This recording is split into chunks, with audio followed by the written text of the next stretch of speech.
இந்த video InShot வச்சு எப்படி பண்ணுறதுன்னு பார்க்கலாம் வாங்க. ஸ்கொயர் இல்லைனா ரவுண்டாக இருக்கிற மாதிரி ஒரு பில்டிங்கை சூஸ் பண்ணிக்கோங்க. க்ளீனப் டாட் பிக்சர்ஸ் அதில் போய்ட்டு அந்த பில்டிங்கை ரிமூவ் பண்ணி பேக்ரவுண்டை எடுத்து வச்சுக்கோங்க. இன்ஷாட்டில் ஃபோட்டோ அதுக்குள்ளே போய்ட்டு உங்களோட பில்டிங் ஃபோட்டோவை அதை ஆட் பண்ணிக்கோங்க. இப்போ ரைட் சைட் போனீங்கன்னா கட் அவுட் அப்படின்னு ஆப்ஷன் இருக்கும், அதை செலக்ட் பண்ணிக்கோங்க.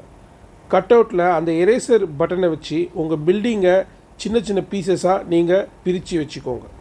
ஒரு பீஸுக்கும் நீங்கள் இந்த மாதிரி ஒரு ஃபோட்டோவை எரேஸ் பண்ணிவிட்டு சேவ் பண்ணி வச்சுக்கணும். நான் 3 பீசஸாக பில்டிங்கை இப்படி க்ரியேட் பண்ணி வச்சுக்கிட்டேன்.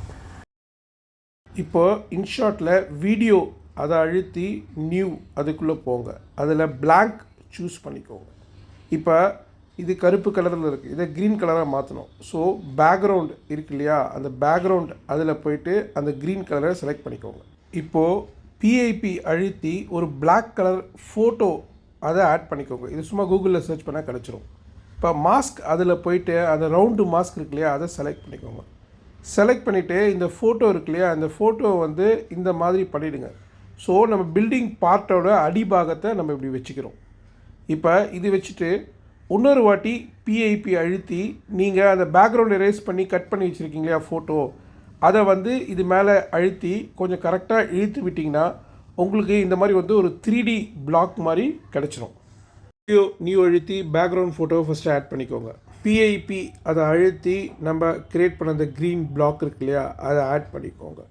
கட் அவுட் அதுக்குள்ளே போயிட்டு குரோமா செலக்ட் பண்ணி க்ரீன் கலர் மேலே கிளிக் பண்ணிங்கன்னா பேக்ரவுண்ட் மறைஞ்சிரும். Last step key frame. நம்ம ஏற்கனவே நிறைய வாட்டி பார்த்துருக்கோம். ஸோ அந்த மாதிரி ஸ்டார்டிங் கீ ஃப்ரேம் எல்லா பில்டிங்கும் ஒழுங்காக அடிக்கிடுங்க. எண்டு கீ ஃப்ரேம் உங்களுக்கு எங்கே பறக்கணுமோ மேலே அந்த மாதிரி வச்சுட்டிங்கன்னா உங்களுக்கு டிசையர்ட் அவுட்புட் கிடைக்கும். இன்ஷாட் பிஐபி பொறுத்த வரைக்கும் லாஸ்ட்டாக எதை டச் பண்ணுறீங்களோ அதுதான் டாப் மோஸ்ட் லேயராக வரும். அதனால் நீங்கள் ஒரு வாட்டி அரேஞ்ச் பண்ணுறதுக்கு மேலேருந்து கீழே எல்லாத்தையும் ஒரு வாட்டி கிளிக் பண்ணிக்கோங்க.